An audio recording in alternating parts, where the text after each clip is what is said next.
Bonjour à toutes et à tous, bienvenue sur votre chaîne d'information régionale. Tout est en place, on est en direct. Il est 7h15 en ce mardi 10 avril. Bon réveil, bon appétit si vous prenez votre petit déjeuner avec nous et bon courage si vous partez travailler.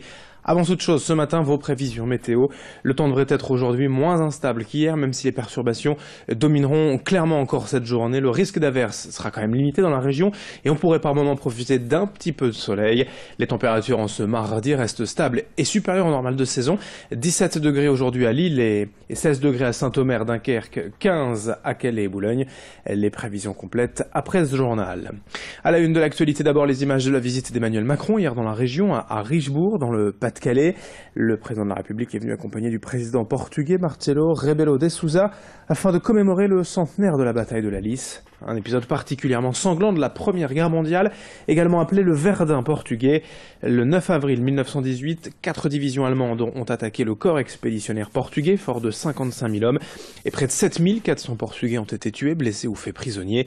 Ici à Richebourg reposent 1831 soldats. Lusitanien, c'est d'ailleurs le seul cimetière militaire portugais en France.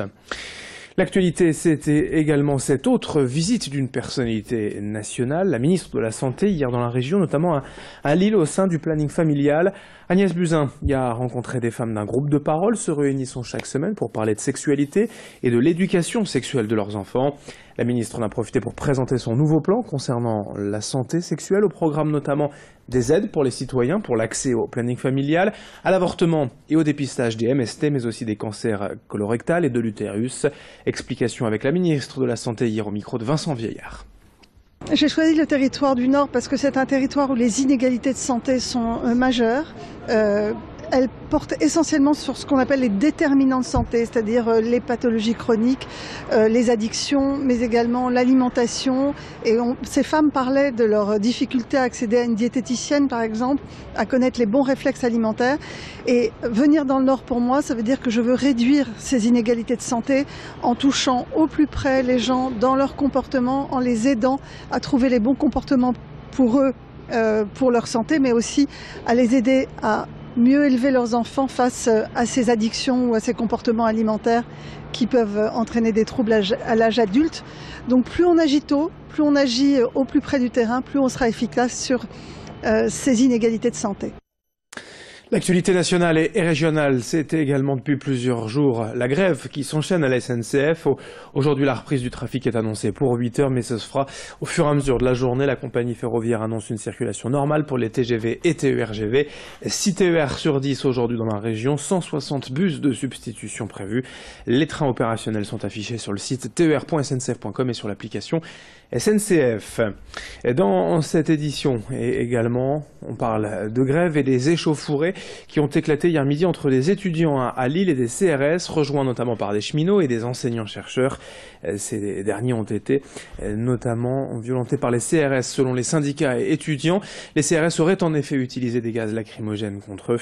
Je vous rappelle que les étudiants manifestent contre le retrait de la loi ORE de sélection à l'université, mais aussi le retrait des forces de l'ordre du campus.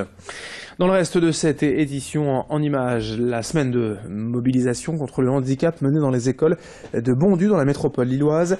Les élèves de CM2 des établissements publics et privés, mais aussi les enfants des centres spécialisés participent tous ensemble à cet événement. Jusqu'à vendredi, ils vont donc pratiquer différents sports côte à côte.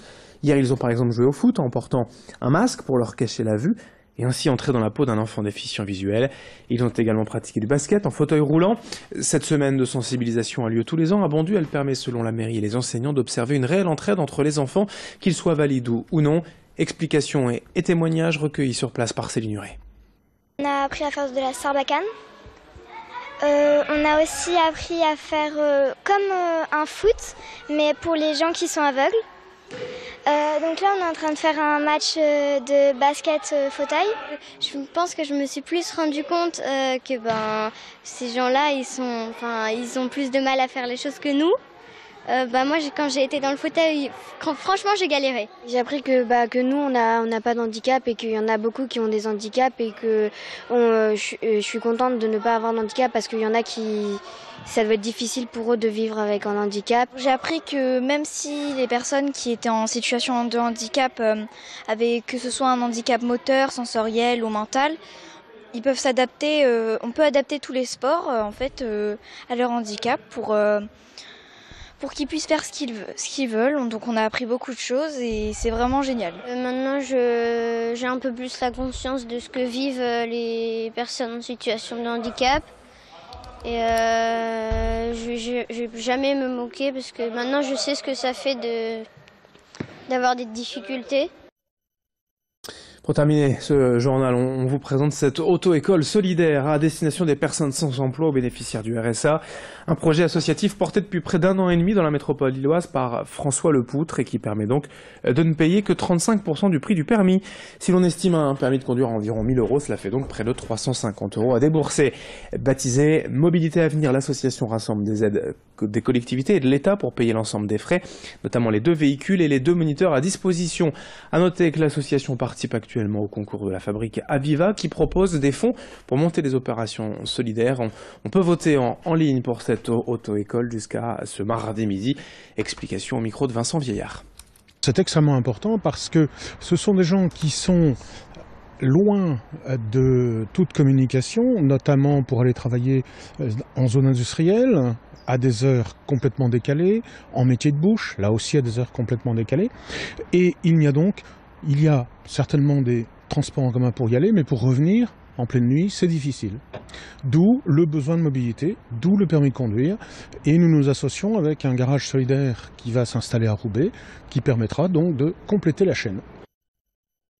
Allez, c'est la fin de ce journal. Juste un peu de sport pour terminer tout de même en football. Le match nul 1 partout du RC Nancy hier face à Nancy et en basket le derby du littoral en Jeep Elite en proie a tourné cette fois l'avantage du BCM vainqueur au portel de l'ESSM 80-69. 7h22 en direct. Dans un instant la suite, vos prévisions météo, l'infotrafic, d'autres infos, d'autres reportages à suivre dès 7h30. Une nouvelle édition du journal de la rédaction.